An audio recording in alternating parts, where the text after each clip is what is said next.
Siapa sangka, pembantuku adalah seorang putri di pengasingan. Untungnya, orang tuanya bersikap baik kepadanya. Dia dan saya bahkan lebih muda, sedekat tangan dan kaki, idiom, saling mengasihi sebagai saudara. Tetapi ketika dia kembali ke istana, tidak ada rasa terima kasih karena telah menyelamatkan nyawa keluarga kami. Mereka membunuh orang tua saya secara langsung. Saudara laki-laki yang paling mencintaiku dipromosikan menjadi Kasim, dan saya sangat menderita. Semua ini untuk menghapus rasa malu sebagai seorang budak. Setelah kematian yang mengerikan, saya terlahir kembali. Pada hari kembalinya dia kepada leluhurnya. Di depannya, saya adalah orang pertama yang memeluk kaki kaisar. Akhirnya aku menemukanmu. Saya terlahir kembali pada hari kelahiran Ming Wei. Rasa sakit saat daging dan darah Anda dipotong oleh pisau. Sepertinya hal ini tidak akan hilang. Saya membuka mata saya, melihat Minerva berdiri di samping saya dengan mata tertunduk. Apa yang salah dengan wanita itu? Apakah Anda mengalami mimpi buruk? Saya sangat takut sehingga saya meletakkan selimut di atas kepala saya. Kecemburuan di matanya begitu kentara. Mengapa Anda tidak menyadari hal ini dalam kehidupan terakhir Anda? Pada awalnya, Ming Wei hanyalah seorang pengemis kecil. Dia diganggu saat mengemis di jalanan. Ayah tidak tega ketika dia lewat. Jadi saya membawanya kembali untuk menjadi pembantu pribadi saya. Dia seusia dengan saya. Saya sedang bersenang-senang pada saat itu. Saya sangat senang melihatnya. Perlakukan dia seperti saudara perempuan. Kakak saya juga menyukai rumah ini. Perlakukan dia seperti saudara perempuan. Apa yang lucu? Selalu dia. Kemudian Yang Mulia mengumumkan kepada dunia bahwa beliau sedang mencari seseorang. Saat itulah kami menyadari bahwa Ming Wei adalah pewaris tahta yang diasingkan. Dia dibawa kembali ke istana. Kami semua turut berbahagia untuknya. Sampai kaisar, 3 putri lainnya mengalami kecelakaan satu demi satu. Ming Wei menjadi satu-satunya putri. Kaisar memberikan semua bantuannya. Yang tidak saya duga adalah, setelah kemuliaannya, hal pertama yang saya lakukan adalah mengayunkan pisau ke arah keluarga Yun. Pertama, dia menemukan alasan untuk merampok properti keluarga saya. Saya telah membuat orang tua saya sangat sakit. Ming Wei juga tertarik dengan penampilan kakaknya. Kami akan membawanya sebagai juru masak. Kakak saya tidak akan melakukannya. Dia mengirimnya ke Gim. Seperti untuk saya, dia menjadikan saya sebagai pencuci kaki paling rendah di istana. Karena airnya agak panas saat saya membasuh kakinya. Dia menginjak-injak wajah saya. Mereka memotong daging dari wajah saya, sepotong demi sepotong. Sebelum saya meninggal, saya dengan putus asa bertanya kepadanya mengapa. Ming Wei tersenyum sinis. Apakah saya pernah membuat Anda merasa nyaman dengan apa yang saya lakukan terhadap Anda? Seorang putri yang siap melayani Anda. Apakah Anda puas? Jadi dia melakukan semua ini. Ini hanyalah sebuah cara untuk menghapus jejak bagaimana rasanya menjadi seorang budak. Tapi tanpa keluarga saya. Hari itu ketika dia diganggu oleh para berandal, saya akan mati di jalan. Kebaikan keluarga kami kepadanya. Itu adalah awal dari tragedi ini. Untunglah saya dilahirkan kembali. Saya tidak akan membiarkan hal ini terjadi lagi. Minwas akan datang dan mendandani saya. Namun, secara alami saya menghindari tangannya. Engkau memotong sepotong dagingku untuk membalutku. Saya tidak berani mengambil berkat ini. Ibu Ming Wei menyukai kue osmanthus di West Street. Anda pergi mendapatkan beberapa sekarang. Ming Wei mengangguk, mundur dari ruangan saat mendengar suaranya. Saya melihat dia berjalan keluar dari pintu. Saya hanya berpakaian dengan terburu-buru. Saya akan berlari ke jalan. Ada sebuah gang gelap di East Street. Berikan saja saya uangnya. Apa saja. Saya menampar semua uang pribadi saya di atas meja mereka. Aku ingin kau mengikat seseorang untukku. Jual dia sejauh mungkin dari sini sekarang juga. Pria kota itu menatap tas uang saya dan bertanya, seberapa jauh? Saya akan mengatakannya tanpa berpikir panjang. Jarak terjauh yang bisa saya pikirkan pada saat itu juga. Setelah selesai, saya akan keluar dari gang. Kelegaan sementara. Tapi orang yang lewat sedang minum teh di sampingnya. Percakapan sampai ke saya. Saya dengar Yang Mulia telah mengirim utusan. Siapa yang Anda cari di area kota rusa? Dia dikatakan sebagai pewaris tahta. Saya akan kembali dengan terburu-buru. Meraih kembali kantong uangnya. Saya tidak menjual. Saya tidak menjual. Dalam kehidupan terakhir saya dimanjakan oleh orang tua dan saudara laki-laki saya. Bahkan tidak pernah membunuh seekor burung pun. Tapi sekarang, tidak peduli dimanapun bahaya nama itu, Kaisar mungkin akan mendapatkan mereka kembali. Setelah dia kembali sebagai seorang putri, keluarga kita harus. Tidak ada jalan keluar dari masalah ini. Kami hanya harus melakukan apapun yang kami bisa. Bunuh dia dan aku akan keluar dari gang. Langsung ke apotek. Ini sebungkus arsenik. Seorang anak laki-laki di sebelah saya mengatakannya pada saat yang sama dengan saya. Saya menoleh dan memelototi Yun Qianli. Berada di ambang air mata. Dia menarik saya ke samping, cemberut dan tanyakan apakah Anda tidak tinggal di rumah. Apa yang kamu lakukan di sini? Aku bertanya padamu di mana Ming Wei? Anda tidak boleh membiarkannya keluar selama beberapa hari. Dia mengoceh tentang banyak hal. Tiba-tiba saja saya memiliki tebakan liar di kepala saya. Anda tidak dilahirkan kembali, bukan? Wisuda. Dia menatapku kaget. Kami saling berpandangan dan tidak berkata apa-apa. Akhirnya pulang dengan membawa 2 paket paket arsenik. Kami bersembunyi di ruang kerja dan membuat rencana. Saya bertanya kepadanya tentang kehidupan terakhir saya. Setelah saya dibunuh oleh 1000 luka, bagaimana dia mati? Mata Yun Qianli membelalak. Anda terbunuh oleh 1000 luka. Apa yang terjadi? Dia tidak tahu. Saya mengetahuinya ketika saya bertanya. Ternyata beberapa hari sebelum saya meninggal, dia dibungkus dengan tikar jerami dan dipukuli sampai mati oleh para Kasim. Tangan Yun Qianli gemetar karena marah. Bagaimana dia bisa? Bagaimana Anda bisa begitu kejam? Saya menghela napas, untung saja belum terlambat. Yun Qianli meminta seseorang untuk membuat sepanci sup kacang hijau. Dia bilang dia akan membiarkan semua pelayannya menenangkan diri. Saya meninggalkan mangkuk untuk Ming Wei yang sedang keluar. Dia punya arsenik yang siap tumpah. Aku sibuk, tunggu sebentar. Dia mengerutkan kening sedikit. Kamu akan menjadi lembut sekarang. Saya mengeluarkan tas yang satunya lagi dari saku. Saya khawatir satu paket tidak akan bertahan lama. Letakkan 2 bungkus Yun Qianli dan anggukkan kepala Anda. Kami baru saja mencampurkan 2 paket arsenik. Tiba-tiba suara Ming Wei terdengar dari pintu masuk utama. Seseorang pong! Saya pergi keluar dengan sup kacang hijau untuk melihat-lihat. Lihat saja Ming Wei membantu seorang pria paruh baya yang mengenakan pakaian kasar. Saya terbelalak dan membuka mata saya lebar-lebar. Saya hampir kehilangan napas. Begitulah yang terjadi dalam kehidupan terakhir saya. Dia menyelamatkan Kaisar dari rumahnya ketika dia sedang melakukan tur miniatur. Kaisar melihat alisnya yang mirip dengan alisnya sendiri, memiliki keraguan. Setelah melakukan beberapa penyelidikan, ayah dan anak perempuan tersebut berhasil diidentifikasi. Itu adalah perlengkapan yang luar biasa untuk sebuah lingkaran cahaya. Aku akan membalikkan keadaan, Nona. Pria ini pingsan di pinggir jalan. Ini seperti sengatan panas. Mari kita selamatkan dia. Dia melihat sup kacang hijau di tangan saya. Dia meraih sup tengik. Saya telah menumpahkan beberapa nyawa dengan tangan saya. Saya berani meracuni Kaisar. Hal-hal yang telah mencapai tahap ini, saya harus menelepon saudara laki-laki saya. Letakkan Kaisar di ruang tamu. Dia terbangun. Saya yakin Anda pasti ingin melihat Ming Wei sesegera mungkin. Saya berdiri dan mengamatinya. Ia memandang patung Ming Wei dengan penuh kegembiraan. Ini seperti usia Anda. Kapan dia lahir? Ming Wei menundukkan kepalanya dan berkata, saya berusia 18 tahun. Lahir pada hari ke-7 bulan ketiga Imlek. Untuk usia ini, Kaisar sangat gembira sampai dia menangis. Dia gemetar saat memeluk Narui. Saya akhirnya.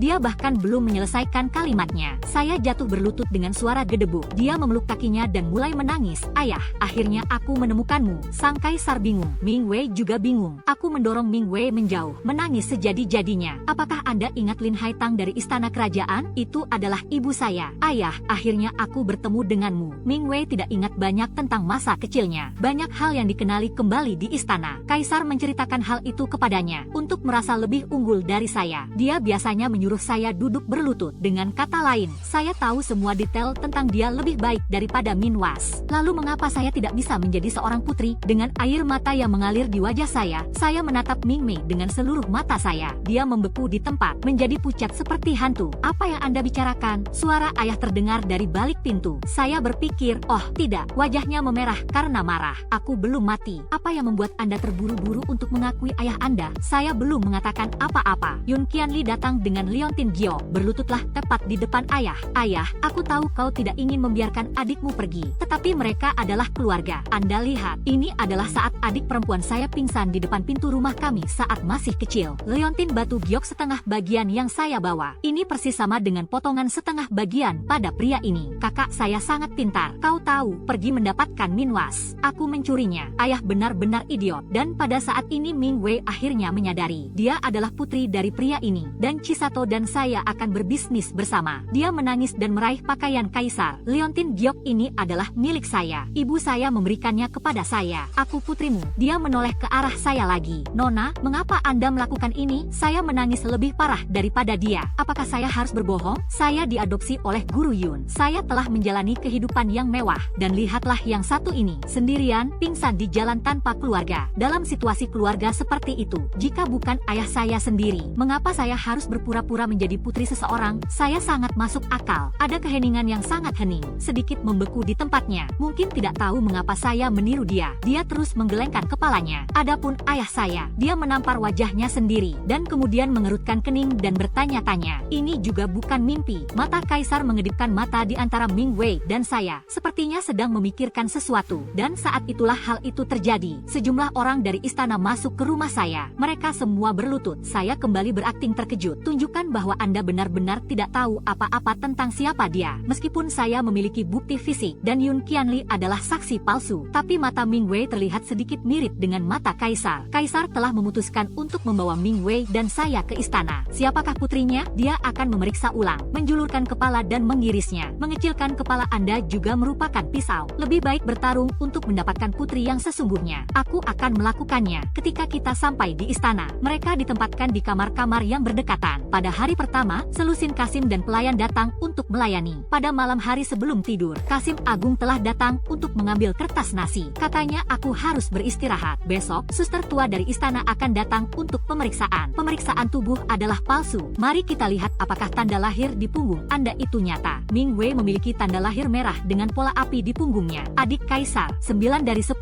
kali orang yang mengantarkannya. Saya tidak menyangka saya akan diberikan ini setelah memasuki istana. Saya menghabiskan setengah malam di kamar untuk memikirkan masalah ini. Akhirnya, sebuah ide. Keesokan harinya, suster tua datang dari sisi Minerva. Tinggi dan perkasa, budak perempuan ini telah berada di istana ini selama beberapa dekade. Ini adalah pertama kalinya saya mendengar ada orang yang berpura-pura menjadi seorang putri. Saya ingin melihat siapa yang begitu berani. Dia pasti telah melihat tanda lahir di punggung Ming Wei. Saya telah memutuskan bahwa dialah putri yang sesungguhnya. Dia bangkit berdiri, kulit yang terpapar terbakar. Budak tua itu terkejut. Apa yang terjadi di sini? Saya berkata, seolah-olah saya tidak bisa bernapas. Saya baik-baik saja semalam sebelum tidur. Saya akan naik sebentar lagi. Saya tidak tahu mengapa saya alergi. Dia masuk ke kamar tidur berdua dengan saya. Angkat bajuku. Semuanya berwarna merah. Bagaimana Anda bisa mengetahui apakah ada tanda lahir atau tidak? Suster bingung sejenak. Dia yakin bahwa Minwas memiliki tanda lahir di punggungnya. Tetapi saya tidak bisa mengatakan bahwa saya tidak melakukannya. Dia tidak bisa memutuskan. Saya harus melapor kembali kepada Kaisar. Tak disangka-sangka, Kaisar tahu saya alergi. Dia langsung mendatangi saya. Alergi terhadap apa? Aku terlihat lemah, dirugikan dan dicintai. Aku tidak tahu. Tampak seperti bunga aprikot yang bermekaran di pekarangan. Saya tidak bisa bernapas ketika mencium bau ini. Kulit Kaisar, ini seperti Anda melihat seseorang melalui saya. Kata-kata yang penuh makna. Dia juga alergi terhadap bunga aprikot. Ini adalah ibu dari Ming Wei, Lin Haitang. Itu terjadi 20 tahun yang lalu, ketika Kaisar masih seorang anak. Dia adalah gadis kungfu terbaik di rumahnya, menari di pesta bunga aprikot. Kulit cantik karena alergi. Tempat ini juga terkenal di ibu kota. Tanpa keraguan, tidak mungkin Anda alergi terhadap hal-hal yang sama dengannya. Aku alergi. Itu karena saya mencuri semangkuk besar kacang di tengah malam. Namun di mata sang Kaisar, itu ada di dalam darah. Sebagai hasilnya, dia segera memerintahkan semua pohon aprikot di pekarangan untuk ditebang. Dokter terbaik di rumah sakit imperial direkrut untuk merawat saya, dan mereka mengirim keluarga saya ke istana untuk menanyai mereka. Saya telah bersama Ming Wei di keluarga Yun selama bertahun-tahun. Sehari sebelum orang tua saya pergi ke istana, Ming Wei menemui saya di Taman Kekaisaran. Beberapa hari, dia seperti orang yang berbeda, mengenakan gaun brokat yang cantik, kepala penuh mutiara dan zamrud. Dia tidak penurut seperti dulu saat melihat saya. Sebaliknya, dia malah bermusuhan. Kabut asap, Anda tidak akan pernah bisa lepas dari alergi. Yang palsu tetaplah palsu, menunggumu. Nunu tahu itu ketika dia melihatnya. Saya berpura-pura merasa dirugikan. Aku tidak tahu mengapa kau berpura-pura menjadi diriku. Tetapi saya memiliki hati nurani yang bersih. Ming Wei sangat marah sehingga dia membuat banyak pernyataan yang menghina. Yang bisa ia pikirkan hanya itu. Saya pasti bisa memikirkan sesuatu. Itulah mengapa ketika orang tua saya pergi ke istana, Kasim dari persaudaraan mengirimi saya sesuatu. Ini adalah salep dari lorong yang gelap, berubah menjadi merah saat dioleskan ke kulit. Ini persis sama dengan tanda lahir. Saya sedikit khawatir. Saya mendengar orang tua saya dipanggil sendirian. Kakak saya menepuk tangan saya. Jangan khawatir, saya sudah memberitahu mereka. Meskipun apa yang dia katakan tentang kehidupan terakhirnya sangat konyol, tetapi hal utama yang dilakukan orang tua adalah kepercayaan. Suatu hari keluarga kami akan mati di tangan Minwas. Memutuskan untuk bermain bersama kami. Saya tidak berani tinggal lama-lama. Saya baru saja akan pergi. Aku memegang lengannya. Apakah Anda ingat bahwa akan ada perang dalam 6 bulan? Kakak membeku sejenak. Ada apa? Saya mengerutkan kening sedikit. Jika keluarga kita ingin bertahan hidup, sebaiknya Anda tetap memegang kendali di tangan Anda. Anda pergi ke barat. Disitulah Anda bisa membalikkan keadaan. Kakak saya tersenyum kepada saya dalam cahaya latar. Bagus. Jangan khawatir tentang masuk ke dalam istana. Ada saudara di luar sana. Ketika dia sembuh, wanita tua itu kembali. Saya melihat tanda lahir berbentuk api di punggung saya. Dia benar-benar benar-benar tercengang. Tidak ada perbedaan fisik. Kaisar mulai memikirkan cara lain. Tidak lama kemudian, saya dengar akan ada festival musim semi di dalam istana, kecuali untuk putri-putri kesayangan. Semua putri membawanya. Sinar matahari musim semi yang indah. Tetapi ada kegelapan dalam pesta perburuan itu. Kaisar memandang kawanan anak-anaknya. Bersukacitalah dengan fakta bahwa nenek moyang kerajaan bertempur dengan menunggang kuda. Seluruh dunia di bawah klasik. Hari ini Anda akan berburu dengan menunggang kuda. Siapa yang paling banyak berburu mangsa? Saya akan memberikan hadiah yang besar. Ini adalah pertama kalinya saya bertemu dengan putri-putri lainnya. Putri agung yang sombong dan mendominasi. Putri kedua lembut dan tenang. Ada satu lagi dengan pakaian yang sudah ketinggalan zaman. Para pekerja membawa seekor kuda yang kurus dan mereka tidak bisa berbuat apa-apa. Mereka mengatakan bahwa ia lahir dari seorang pelacur. Putri ketiga selalu tidak disukai. Bahkan pelayan istana dan Kasim pun bisa diintimidasi. Saya menatap mereka dalam diam. Chun Lieh adalah untuk mereka. Ini adalah kesempatan yang baik untuk pamer di depan kaisar. Tapi bagi saya dan Min Was, ini adalah ujian yang lain. Sapi dan kuda di utara. Hampir semua wanita menunggang kuda. Jika kita menghabiskan waktu di utara saat masih kecil, memang harus begitu. Sebaliknya, hampir semua wanita selatan tidak. Benar saja, Ming Wei memberikan tatapan provokatif kepada saya. Dia mulai menyalakan kudanya. Namun, saya sedikit berkarat. Tapi Anda bisa tahu bahwa ini akan naik. Mata kaisar berbinar-binar, menunjukkan tanda-tanda kebahagiaan. Saat berikutnya, mata saya tertuju pada saya. Saya bertemu dengan mata orang-orang di sekitar saya, menyentuh punggung kuda, tajam di halaman. Saya mendengar suara terengah-engah dari sekeliling saya. Saya melihat wajah Min Was yang putih. Saya tidak bisa menahan diri untuk tidak mengunyah di sudut mulut saya. Dia tidak akan memikirkan hal itu. Sebelum dia datang ke rumah saya, kakak saya mengajari saya cara bersepeda. Dia adalah penunggang kuda yang baik. Itulah mengapa saya mengirimnya ke barak. Gebrakan sudah berakhir. Semua orang pergi ke hutan. Aku sudah membantumu. Putri ketiga yang masih berjuang untuk memanjat punggung kuda. Dia terdiam dan membisikkan ucapan terima kasih. Ini adalah hutan yang besar. Kami bahkan tidak pernah bertemu satu sama lain. Hanya untuk kembali. Ada seorang pria tambahan di camp yang mengenakan pakaian kasar. Wanita dengan lengan dan kaki yang pendek. Kaisar memanggil Ming Wei dan saya untuk masuk ke dalam tenda sendirian. Apakah Anda tahu siapa dia? Saya melihat ke arah wanita itu. Dia gelap. Dia terlihat seperti orang yang kasar. Saya belum melihat ke belakang. Ming Wei kemudian maju dan menggandeng lengan wanita itu dengan penuh kasih sayang. Apa yang kamu lakukan di sini? Dari utara. Anda pasti kelelahan. Hal penting yang dirahasiakan oleh kaisar. Dia menatapku. Katanya, dia adalah tetangga Begonia di utara. Jika kamu benar-benar Putri Kaito, berusia 8 tahun ketika saya meninggalkan Korea Utara. Apa kau tidak ingat dia? Aku berhenti. Ketika saya mendongak lagi, sudah ada air mata di mata saya. Saya tidak menyangka akan berada di Kuzil. Saya berjalan pelan-pelan ke arah orang kaya itu. Tidak dapat menghentikan air mata yang mengalir di wajah seseorang. Tahun kematian Wang Sheniang. Saya meninggalkan sisi utara. Sudah 10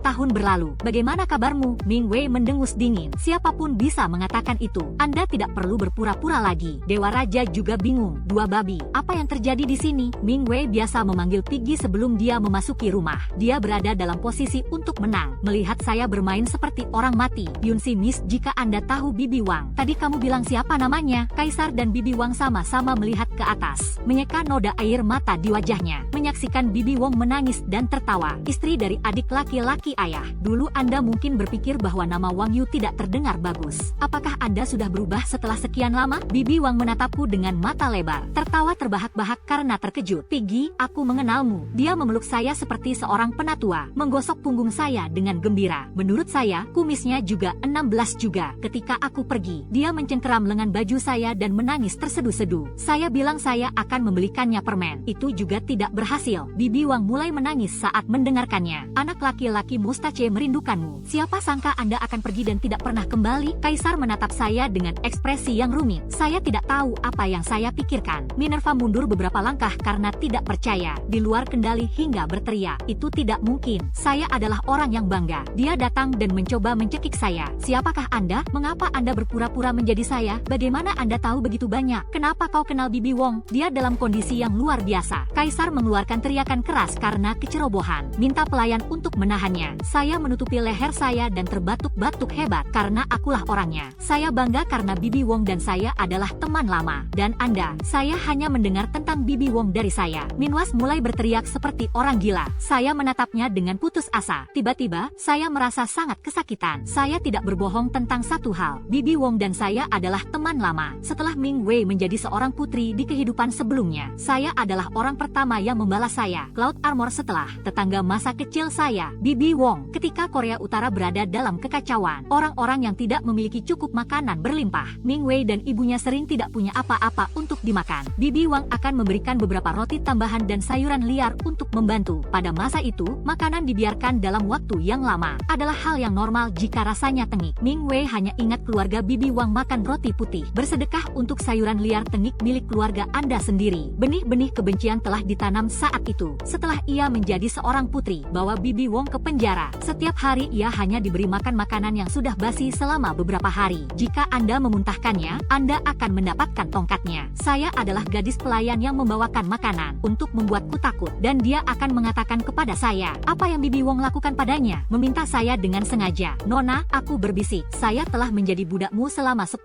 tahun. Anda lebih dibenci daripada dia. Bagaimana saya akan menghukum Anda? Aku takut. Saya sangat takut sampai tidak bisa tidur. Bibi Wong melihat saya menangis. Bicaralah padaku. Mengatakan bahwa dia meninggal di kampung halamannya. Kata putranya, Bear, ceritakan tentang sejarah Anda dengan Minwas. Kita semua memiliki keraguan. Mengapa niat baik terhadapnya? Ini adalah pisau di punggung kita sendiri. Itulah mengapa air mata yang saya lihat dari Bibi Wong tidak pernah palsu. Aku senang hidup untuk waktu yang sangat lama. Saya masih hidup dan sehat. Dewa Raja yang baik masih ada di sana. Ming Wei telah membuat kaisar marah karena kehilangan kesabaran di depan umum. Membumi di tempat tinggalnya sendiri. Saya diperlakukan sebaliknya. Aliran hadiah dikirim ke tempat saya. Dapat dikatakan bahwa terlepas dari gelar putri, saya diberi makan dan berpakaian seperti seorang putri sungguhan. Sesegera mungkin, para Kasim datang dengan membawa hadiah dari kaisar berupa layar kaca. Seperti biasa, saya telah memberikan sepotong kecil perak. Saya mendengar seseorang mengobrol. Ini adalah hal yang aneh untuk dikatakan tentang seorang putri yang asli atau palsu. Watak kaisar jelas bahwa dia percaya bahwa saya adalah putri yang sebenarnya. Lalu mengapa penundaannya dan tidak menghukum Minwas? Dia masih dalam keadaan sehat. Sejujurnya, saya pikir itu juga aneh. Saya tidak tinggal jauh dari Minwas. Saya telah mendengar dia berteriak seperti orang gila akhir-akhir ini. Mungkin mengira aku telah mengalahkannya. Itulah mengapa saya marah dan takut. Saya tidak bisa tidur hari itu. Berkeliaran di luar rumahnya pada malam hari. Saya melihat seorang pelacur yang basah kuyup karena kedinginan. Berlutut di ambang pintu, menggigil. Saya bertanya kepadanya apa yang salah. Segera setelah pelacur itu melihat saya, semakin gemetar. Budak perempuan itu membuat tuannya tidak senang. Ming Wei telah dihukum berlutut sejak ia memasuki istana. Menjadi pemarah. Seakan-akan semua sifatnya yang sebelumnya tertekan, kini keluar. Saya tidak bisa menahan diri untuk tidak menghela napas saat melihat. Memberinya jubah secara diam-diam. Jika Anda tidak dapat menggunakannya, Anda dapat menjualnya di istana. Segala sesuatu yang tidak berharga. Tapi uang bisa membelikan Anda beberapa suami. Pelacur itu membeku dua kaki. Membungkuklah dalam-dalam kepada saya. Saya bukan orang yang suka usil, tapi saya tahu pelacur ini. Dalam kehidupan saya sebelumnya, saya disiksa dan tidak diberi makan. Dia pernah memberi saya setengah roti secara diam-diam. Makanan gratis untuk audit buta. Keluarga itu hancur. Saya tidak bisa melakukan itu. Niat baik itu sendiri tidak pernah menjadi kutukan. Saya tidak mengatakan apa-apa lagi. Baru saja akan pergi. Pelacur kecil itu tiba-tiba berkata, jubah Master Cloud dibuat dengan sangat baik. Sama seperti tuan kami. Aku membentak. Jubah ini dibuat oleh penyulam terbaik dengan kain terbaik. Sayang, Minerva terlihat seperti telah dihukum dan ditinggalkan. Mengapa ini merupakan kesepakatan yang bagus?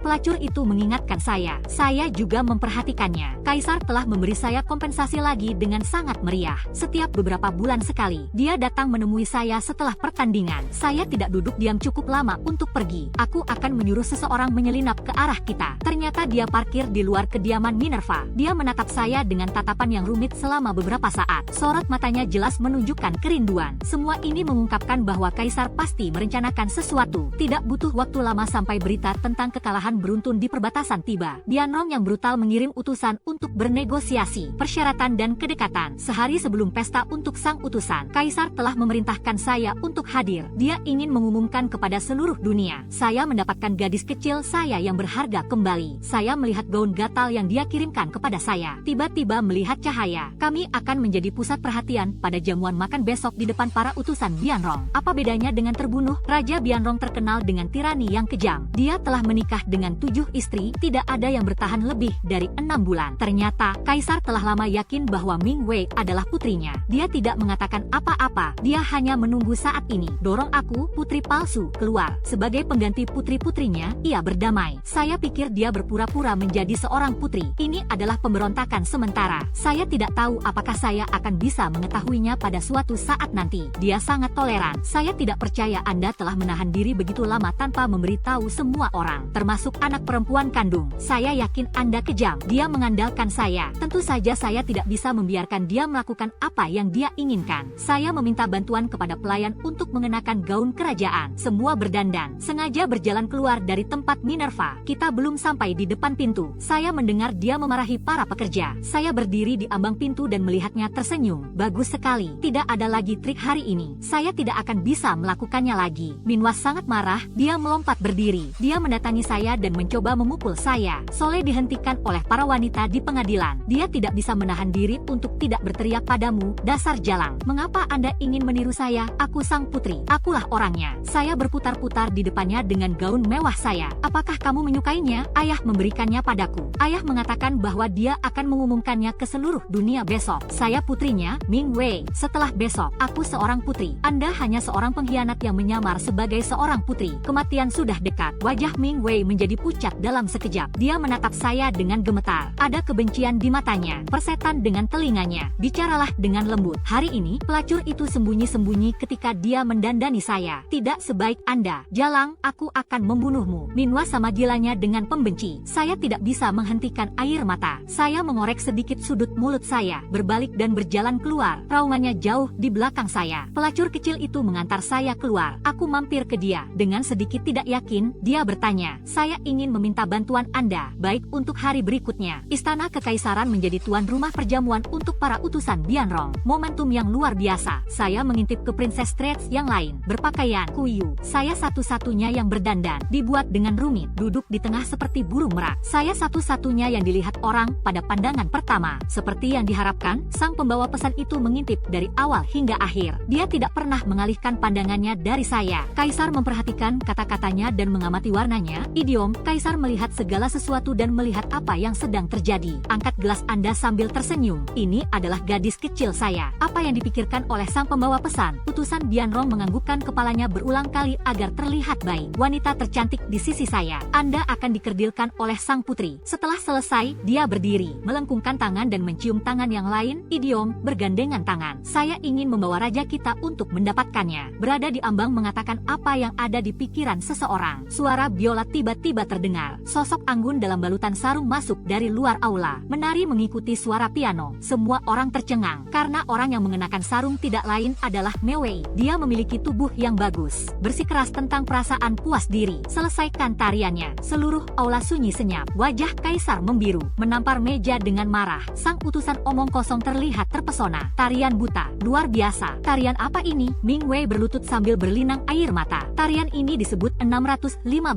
Ini adalah tarian ibu saya sendiri. Saya adalah satu-satunya orang di dunia yang pernah dia berikan. Ketika dia selesai berbicara, dia menatap Kaisar dengan mata membara. Tidak ada kata-kata yang dapat menggambarkan apa yang sedang terjadi. Kaisar mengerutkan keningnya. Terlihat rumit, dan saya mengangkat gelas saya, menutupi sudut mulut saya yang mau tidak mau harus terangkat. Itu menambahkan hingga 2 kali seumur hidup. Saya benar-benar tidak tahu yang lebih baik dari Minwas. Dia impulsif dan harga diri yang tinggi. Cara aku memukulnya pasti sangat ingin membuktikan diri, dan pada kesempatan yang penting, saya sengaja membiarkan para pelacur mendiskusikannya di depannya. Lin Haitang yang memukau dengan 615. Ming Wei benar-benar menemukan ide seperti itu, tapi dia tidak akan menyangka, bukanlah ide yang bagus untuk menjadi pusat perhatian pada kesempatan ini. Tapi bagi saya, ini adalah masalah besar. Bagaimanapun juga, dia membayangi saya. Minwas mengira saya sedang meminum kesedihan saya. Berdiri di samping saya dengan sengaja, membisikkan bahwa kelima lapisan ini adalah salah satu favorit ayah. Dia paling tahu tarian ibu saya. Saya tidak akan pernah tidak dikenali. Setelah hari ini, saya akan melihat bagaimana Anda masih bisa tertawa. Paha saya terasa sesak. Saya tidak bisa berhenti tertawa. Dengan cepat, utusan Bian Yu mencari berita tentang Ming Wei atas nama raja. Semuanya ada di seluruh istana. Utusan itu juga mengatakan, mendengar tentang tarian Ming Wei, Raja Bianrong tidak sabar untuk menikahinya. Ketika Ming Wei mengetahui, saya sudah merasa puas selama berhari-hari. Sampai saya mendengar tentang tirani Raja Bianrong, saya sangat takut sampai pingsan. Kaisar sangat marah di dalam harem. Beberapa hari kemudian dia memanggil utusan itu lagi di pengadilan. Itu berarti Wei hanyalah seorang gadis, tidak layak menjadi pembawa damai. Dia akan mengirim seorang putri sungguhan dan mas kawin sebesar 10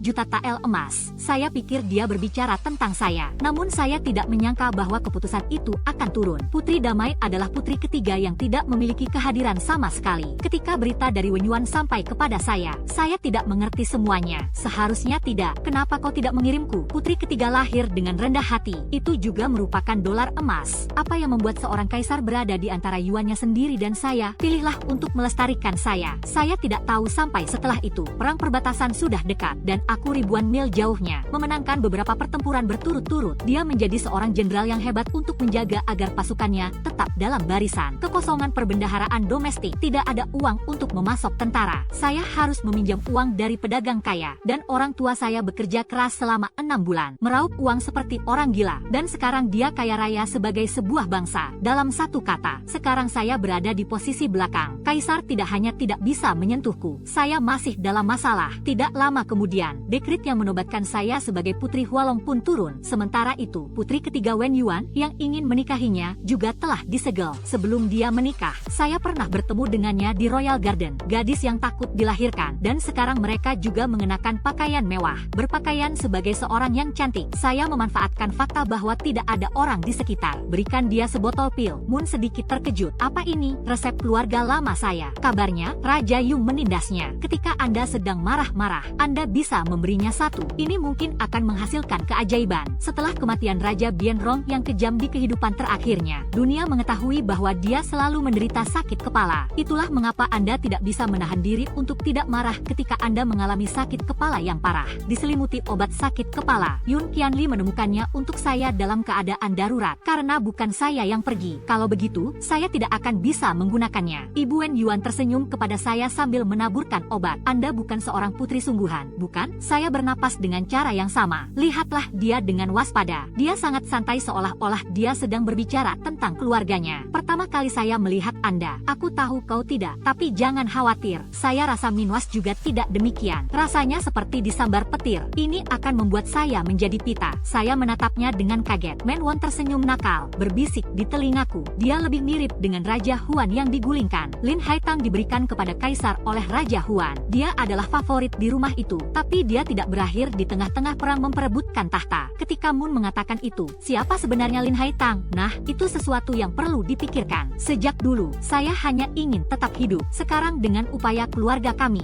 tidak hanya menyelamatkan nyawa kami. Dan itu sulit sekali. Baiklah, saya mungkin juga ingin sedikit bersenang-senang untuk semua orang. Mendengar saudara saya kembali meraih kemenangan bagus. Para kaisar yang bertikai akhirnya, setelah perjamuan itu, secara resmi bertemu dengan saya satu kali. Dia langsung ke intinya. Mengapa Anda berpura-pura menjadi putri saya? Tahukah Anda bahwa ini adalah pelanggaran berat? Aku tidak mengubah wajahku. Apakah Yang Mulia akan menghukumku dengan hukuman mati? Ada banyak masalah di luar dan banyak masalah di dalam. Itu semua tergantung pada keluarga saya. Tentu saja dia tidak akan membiarkan saya mati. Saya tidak mau. Sikap kaisar telah melunak. Saya hanya ingin tahu mengapa. Apakah dia melakukan sesuatu yang salah? Minwas, saya tidak mengatakan apa-apa. Memikirkan kembali kehidupan terakhir saya. Wajah dan tubuh saya masih terasa sakit. Perasaan seperti mati oleh 1000 luka. Lebih buruk dari kematian. Pelakunya adalah Minwas. Tetapi kaisar yang memanjakannya sama sekali tidak bersalah. Saya tidak mengajukan pertanyaan. Bagaimana Yang Mulia mengakui Ming Wei sebagai guru yang sebenarnya? Ngomong-ngomong soal itu, wajah kaisar sedikit lebih lambat. Saya tahu dia sangat menyukai Ming Wei sebagai putrinya. Berbicara tentang dia, tampilan kebanggaan, dia terlihat seperti saya. Jika Anda melihat lebih dekat, Anda akan melihat matanya memiliki warna hijau yang timbul. Ini persis seperti saya. Segala sesuatu yang lain bisa dipalsukan. Hanya warna matanya saja. Hanya garis keturunan yang dapat melakukan hal itu. Saya berpura-pura menyadarinya. Oh, begitu. Layak untuk garis keturunan kerajaan. Saya mendengar bahwa Raja Huan memiliki sepasang mata biru. Ini sedikit mirip dengan Yang Mulia. Kaisar berhenti sejenak. Tiba-tiba saja wajah Anda berubah. Raja Huan meninggal sebagai seorang pemberontak. Namanya dilarang di istana. Li, siapa yang memiliki kulit akan mati. Idiom, siapa yang memiliki kulit akan mati. Tapi saya tidak takut sekarang. Senang rasanya berada dalam posisi berkuasa. Terutama jika itu adalah kaisar. Secara alamiah, dia memang mudah curiga. Saya baru saja menanam benih keraguan. Dia pasti memikirkan hubungan Raja Huan dengan Lin Haitang. Dan dengan itu, kehidupan Ming Wei, semuanya mulai terkuak. Kaisar tiba-tiba mulai melihat ke masa lalu secara rahasia. Minerva menjadi gila di Biro Tyler. Sejak kaisar, di depan semua abdi dalam. Itu berarti bahwa Wei adalah Ratu Wuji. Dan dia dikirim ke istana. Biro Tyler, yang berspesialisasi dalam pelatihan Wookiee. Saya mendengar bahwa saya telah ditahbiskan untuk Putri Hualong. Minwas itu seperti kentang panas. panas. Dia tidak mengerti, dia sudah membuktikannya sendiri. Saya bisa melakukan tarian ibu saya. Ini adalah putri satu-satunya. Mengapa Kaisar masih menolaknya? Apakah karena tidak ada cukup bukti? Karena ketakutan, Ming Wei tiba-tiba menemukan sebuah bukti yang sangat kuat. Dia menghabiskan semua yang dia miliki. Saya meminta seseorang untuk mengambil lukisan dari utara. Saat makan malam keluarga, Kaisar sedang makan dengan linglung. Saya hanya berbasa-basi dengan para wanita dan putri harem. Ming Wei masuk sambil memegang sebuah lukisan. Dia berteriak memanggil ayahnya. Ayah, lihat, ini adalah potret yang dipegang ibu saya saat dia meninggal. Dia mengatakan bahwa itu adalah ayah saya. Ini adalah Anda. Dia membuka gulungan itu di depan semua orang. Saya melihat seorang pria muda di lukisan itu. Kuat dan elegan, idiom, sangat tampan. Dengan fitur-fitur yang halus. Menari di bawah pohon plum dengan setelan brokat. Bagian matanya sengaja diberi warna hijau muda yang ditekan. Kaisar melihat ke arah gulungan itu. Silau, sambil menunjuk ke arah Wei yang terkenal, dia mengecam si jahat. Kemudian seteguk darah menyembur keluar. Makan malam keluarga yang sangat baik menjadi kacau. Hal ini telah mengubah seluruh negeri menjadi lebih buruk. Minwas tidak akan pernah bisa membayangkannya. Pria dalam lukisan itu memang terlihat seperti Kaisar saat masih muda. Namun, Kaisar tidak pernah menari dengan pedang. Pria dalam lukisan itu adalah Raja Huan yang merupakan pemberontak. Dan lukisan ini juga dikonfirmasi bahwa Lin Haitang berselingkuh dengan Raja Huan. Dan Ming Wei tidak murni sampai dia dibawa ke penjara. Minwas masih berteriak bahwa dia adalah seorang putri. Ini adalah putri Kaisar. Kaisar marah dan berlumuran darah. Panggilan untuk bantuan darurat. Penyakit ini datang dengan cepat dan ganas. Tak lama lagi akan terbaring di tempat tidur. Rumah sakit imperial menggunakan semua jenis herbal mahal untuk menggantungnya. Bagaimanapun juga, tidak ada yang bisa kita lakukan tentang hal itu. Ketika Kaisar sedang berada di tempat tidur, putri ketiga Wen Yuan berada dalam posisi berkuasa. Kembali dari wilayah perbatasan, semua orang mengira dia akan segera mati di Borderlands. Namun, saya tidak menyangka bahwa 6 bulan telah berlalu. Dia tidak hanya belum mati dan merebut hati Raja Perbatasan. Dia memiliki banyak kekuatan atas Bian Rong, lemari besi, putri yang paling berkuasa di istana. Saatnya semua orang mencoba menyanjungnya. Tapi dia belum pernah melihat satupun dari mereka. Sebaliknya, mereka yang mendatangi saya sejak awal telah hilang untuk waktu yang lama. Dia seperti orang yang berbeda, menanggalkan tubuh fana dan menukar tulang belulang. Idiom, dilahirkan kembali sebagai penganut Taoisme. Wajah bercahaya, idiom, tampak berseri-seri. Obat yang Anda berikan kepada saya bekerja dengan sangat baik. Sakit kepala Raja Bianlong telah membaik. Karena ini, saya mendapatkan kepercayaannya, dan dia sangat bergantung padanya. Dapatkah Anda melakukan lebih banyak lagi untuk saya? Saya menggelengkan kepala. Dia terlihat sangat yakin. Saya bilang saya bisa memberikan resepnya. Anda dapat memiliki sebanyak yang Anda inginkan. Fumihime terdiam sejenak saat dia melakukannya sendiri. Kemudian dia tertawa dan menyuruh saya untuk memikirkannya. Hadiah yang begitu besar. Bagaimana cara saya menghubungi Anda? 1 bulan kemudian, Kaisar meninggal. Sebelum Anda meninggal, langkah selanjutnya adalah menguburkan Ming Wei bersama Anda. Bukan itu yang saya harapkan. Dia tidak pernah memiliki hubungan ayah dan anak dengan Ming Wei sejak awal. Semua perasaan berasal dari wanita itu Lin Haitang. Namun kemudian saya mengetahui bahwa dia tidak jatuh cinta pada saya. Saya bahkan tidak memiliki anak perempuan sendiri. Kaisar hanya akan merasa malu. Dia ingin mencambuknya. Bagaimana Anda bisa hidup bersamanya? Sejak saat itu, saya sudah melihat foto-foto yang sebenarnya. Tidak ada yang bisa dikuburkan selain Minerva. Dan sebelum dia meninggal, Kaisar saya berkata, cepat atau lambat, saya akan menjadi bencana. Ketika perang telah stabil dan kami tidak dapat menggunakan rumah tersebut, aku harus dibunuh. Tapi Wen Yuan, di depan semua menteri yang hadir, ubah saja dekritnya. Dengan penafsirannya saat ini, tidak ada yang mempertanyakan apapun kepadanya. Itulah yang dia berikan kepada saya sebagai balasannya. Sebelum pemakaman Kaisar, saya pergi menemui Ming Wei di penjara. Rambutnya tergerai, menggambarkan konsep yang layu. Berulang kali mengatakan bahwa saya adalah seorang putri. Aku adalah seorang putri yang terhormat. Mengapa hasilnya seperti ini? Di matanya, dia adalah putri Kaisar sendiri. Tapi saya adalah penipu. Semua orang percaya padaku. Apapun yang dia coba lakukan, mereka tidak membuktikan diri. Ketidakberdayaan yang putus asa ini membuatnya gila. Dia tidak tahu mengapa. Mengapa tidak ada yang mempercayainya? Mengapa Kaisar tidak mengizinkannya? Dan Yun Xin Wu, yang begitu baik kepadanya di masa lalu, untuk melakukan hal ini padanya. Saat Anda melihat saya, Minwas mengaum dan menerjang. Ini seperti mereka mencoba merobek bagian dari diri saya. Mengapa? Mengapa Anda akan melakukan ini padaku? Saya menatapnya dengan wajah kosong dan berkata, Ming Wei, jika Anda telah menyelamatkan nyawa Kaisar di pinggir jalan, aku akan menjadi seorang putri. Apa yang akan Anda lakukan terhadap saya? Ming Wei, si pelaku, berkata dengan sedikit lesu, kau menyelamatkanku. Saya akan membalasnya, tentu saja. Saya mencoba untuk tertawa. Anda tidak akan menjebak saya untuk mengambil uang keluarga saya. Jadikan orang tua saya sebagai suami kami yang bekerja paling keras. Hancurkan kebanggaan saudaraku, kirim dia ke bara, dan aku telah dilayani olehmu. Anda akan membawanya kemana-mana dan menyiksanya setiap hari. Minerva membeku. Dia menatap saya dengan tidak percaya. Tampaknya ini adalah pikiran terdalam dan paling menjijikkan dari hati. Hal ini telah dinyatakan secara terang-terangan. Dia mulai merasa terganggu. Omong kosong. Itu semua ada di kepalamu. Tidak, aku berbisik di telinganya. Berbisik itu semua yang telah saya lalui. Minerva, nama, Anda berhutang kepada keluarga saya. Anda tidak bersalah. Setelah itu, saya berbalik dan pergi. Di belakangnya, Minwas meratap histeris, memohon agar saya menolongnya. Saya tidak pernah melihat ke belakang. Ada sebuah rahasia. Mungkin semua orang tidak tahu. Suatu hari nanti, masih lama dari sekarang, tiba-tiba saya belajar sesuatu. Ming Wei lahir pada bulan ke-10 setelah Lin Haitang melarikan diri dari keluarga kerajaan. Itu berarti kami memilikinya saat kami masih di istana. Dan lukisan yang sangat dihargai oleh Lin Haitang. Ini adalah gambar makan malam keluarga pada suatu tahun. Mendiang kaisar sering menyuruh putra-putranya menari dengan pedang untuk bersenang-senang. Pedang baik Raja Huan, tetapi kaisar tidak. Agar tidak mengecewakan mendiang kaisar, dia hanya bisa melakukan beberapa ayunan acak dengan pedangnya. Saya mendengar dari Kasim tua yang masih hidup. Kaisar sedang berdiri di bawah pohon plum. Apakah lukisan Raja Huan atau kaisar? Hanya Lin Haitang yang tahu. Siapa yang benar-benar dia cintai, dan hanya dia yang tahu. Kasim tua itu selesai. Dia meninggal setelah itu. Tidak ada seorang pun di dunia ini yang peduli lagi. Hubungan cinta benci dari beberapa orang yang sudah meninggal, itu bukan urusan saya lagi. Setelah Kaisar Qing naik tahta, dunia sastra, membantu politik, idiom, mengacu pada aliran filsafat klasik dari periode negara-negara berperang 475221 SM. Dia berpikir untuk naik tahta sendiri. Namun, ini adalah kesempatan yang panjang. Dia menggambar wilayah kekuasaan yang luas. Saya mendengar bahwa hotel ini menghadap ke laut. Kehangatan dan mekarnya bunga di musim semi, idiom, GBR. Keracunan pada hari musim semi yang indah. Saya terburu-buru untuk pindah bersama orang tua dan saudara laki-laki saya dengan semua uang yang kami miliki. Saya tidak ingin menghabiskan satu hari lagi di tempat kumuh ini.